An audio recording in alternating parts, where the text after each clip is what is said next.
In the East Asian tradition, women wrote and produced writings, as well as works of calligraphy. They copied Buddhist sutras, as well as Neo-Confucian moral texts. The ideograms of Han culture permeated alongside techniques and the material culture of calligraphy. Visually, calligraphy captivates and produces rhythm.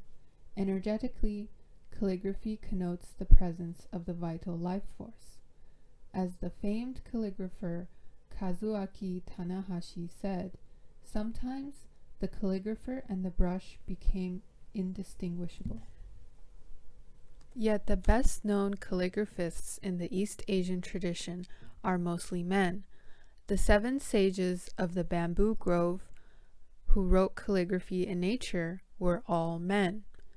Their celebrated endeavor of the Taoist pure conversation became an important theme in art and calligraphic works as well.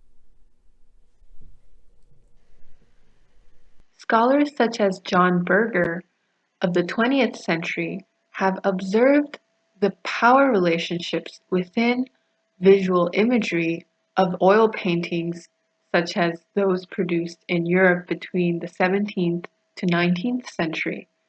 While such works were produced under different circumstances and social networks than those works in the Ming to Qing era calligraphy and drawings, we can still observe a similarity between the erasure of women as producers of art and the amplification of women as subjects to be seen by all.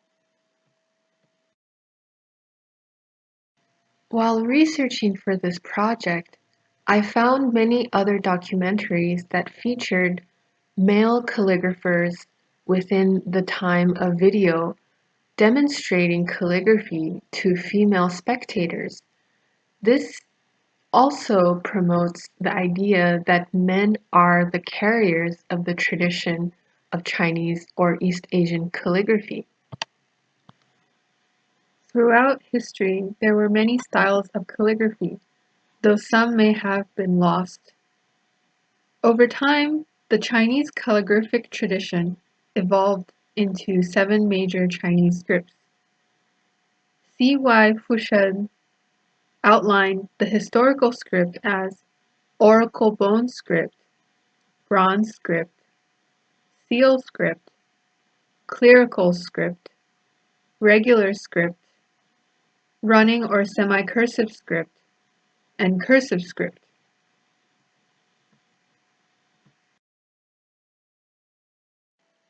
Gender scholars of Chinese history observed that women found time after working their domestic chores to produce calligraphy.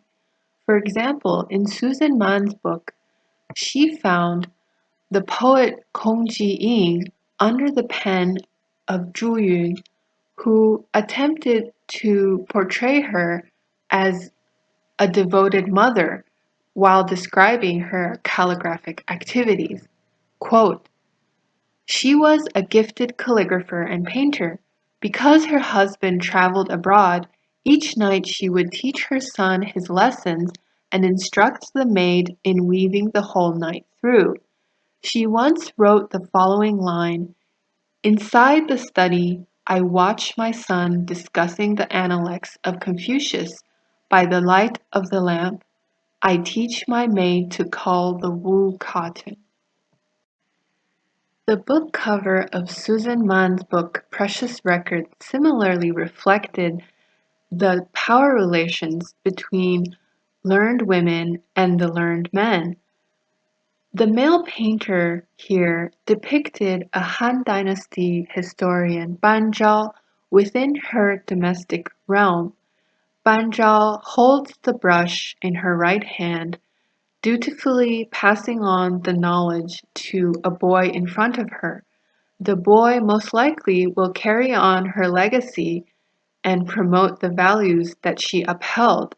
However, if we zoom out a bit and notice her domestic surroundings, there are no grown men within this picture, yet Ban Zhao was and is still being read by many grown men, and her views influenced the politics of her time, yet the male painter did not find it necessary to emphasize that aspect of Ban Zhao's legacy. Within China, calligraphy was also used for magical purposes. For example, in this talisman that was meant to be swallowed by the patient for curing 100 diseases, there are characters written by the ink and brush.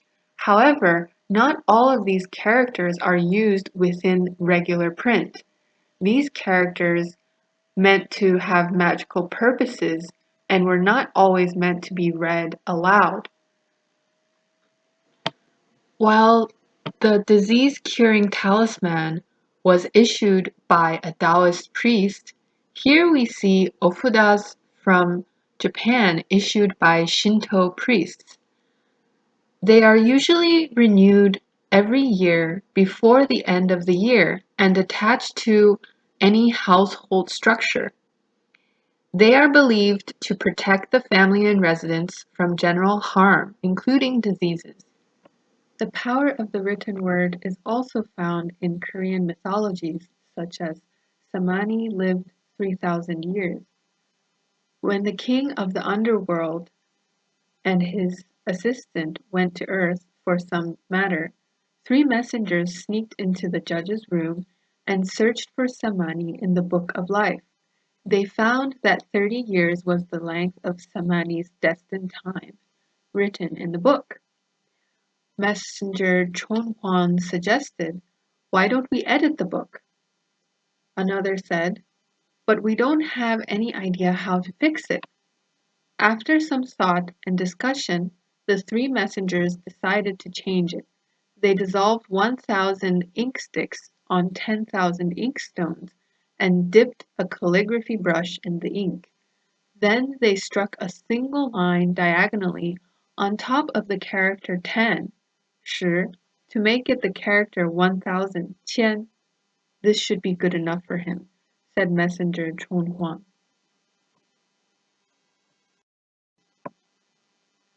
Later, the king of the underworld and the judge questioned the 3 messengers. "Is there any reason that you have not brought Samani before me?" "The king of the underworld, my lord, you should ask that question to the boy judge. We cannot take Samani because it is not his time yet. Samani's life should be 3,000 years, not 30, said the 3 messengers.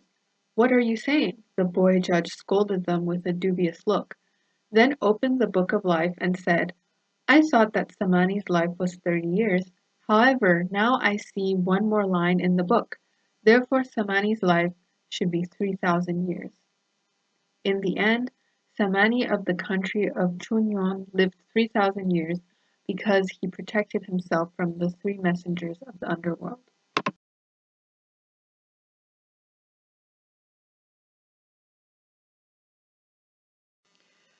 The Buddhist pilgrimages in Japan similarly encouraged commoners and elites alike to engage in calligraphic practices, such as copied sutras. The Saigoku pilgrimage, for example, which originated in the 11th century and is alive and well today, encouraged pilgrims to reach the temple, ring the bell, and write sutras for a designated box. Such sutras, as well as the pilgrim's name, address, specific wish, and date, would reflect the pilgrim's specific wishes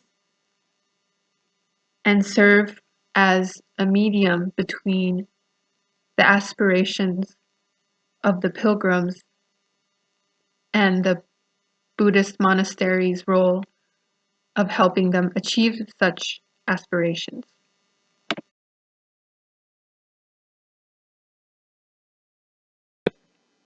On top of these flowers, drawn in ink, appears the calligraphic inscriptions that invoke the name of God, the most merciful. Bismillah ar-Rahman ar-Rahim.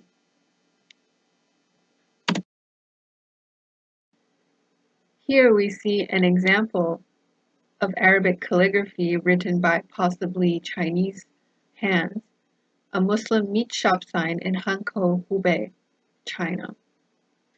One common description for Islam is known as the purely true, Qingzhen, which has also become synonymous with halal. The origin of the purely true is from an author, Ahmed ibn Faris. The celebrated male calligrapher Haji Nur-Din Mi Guangjiang incorporates ideograms within the tradition of Sini calligraphy, which combines ideograms and Arabic script.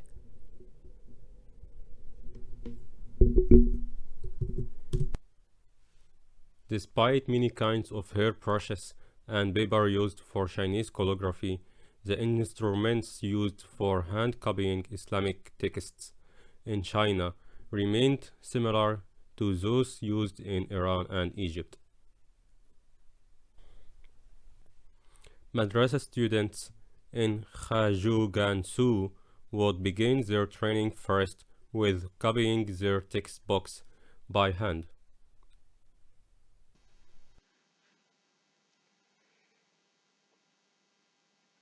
Here it says, يرفع الله الذين آمنوا منكم والذين أوتوا العلم درجات, which means Allah will promote those who believe among you and those who have knowledge to high ranks. Zahra Ayubi, a gender studies scholar of our time, studied 3 pre-modern Islamic scholars who all promoted, regardless of their sectarian affiliations, the man as the normative ethical subject who would serve God best. Females and non-elite men, in contrast, were only mediums to help his ethical process. One of the 3 scholars, Nasruddin At-Tusi, wrote about calligraphy and its role in disseminating ideas of men of virtues, the perfect philosophers, who are distinguished from peers by their rational faculty. Calligraphers, in contrast, men of the pen, brought the public and inferior peoples to degrees of relative perfection. They were intermediaries of ethical development, and they uplifted others. Many studies on Islam in China focus on the differences between those who believe in Islam and those who don't.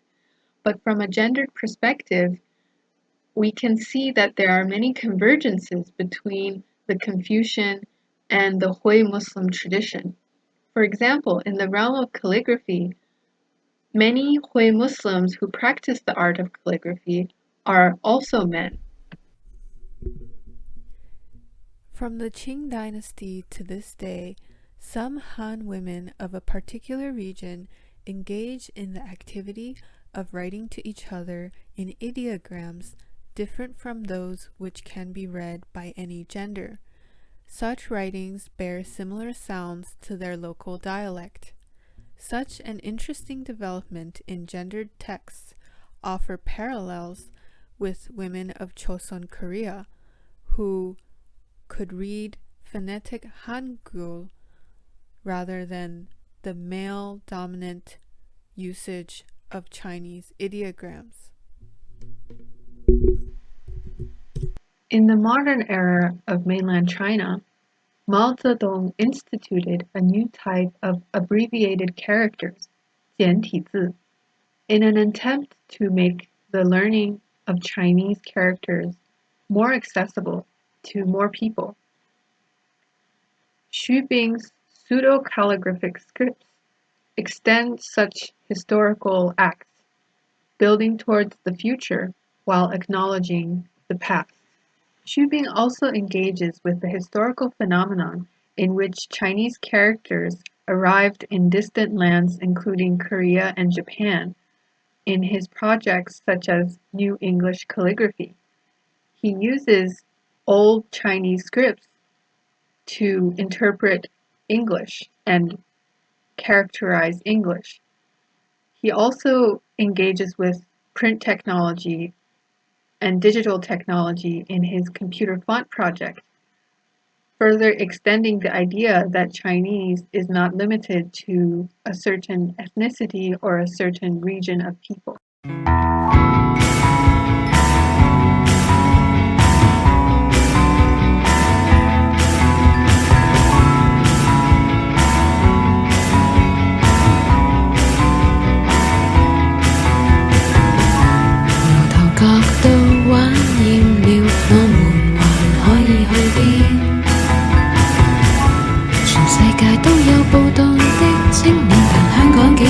先出現，再過春天，再過秋天，這裏都不會改變，或者永遠都不變。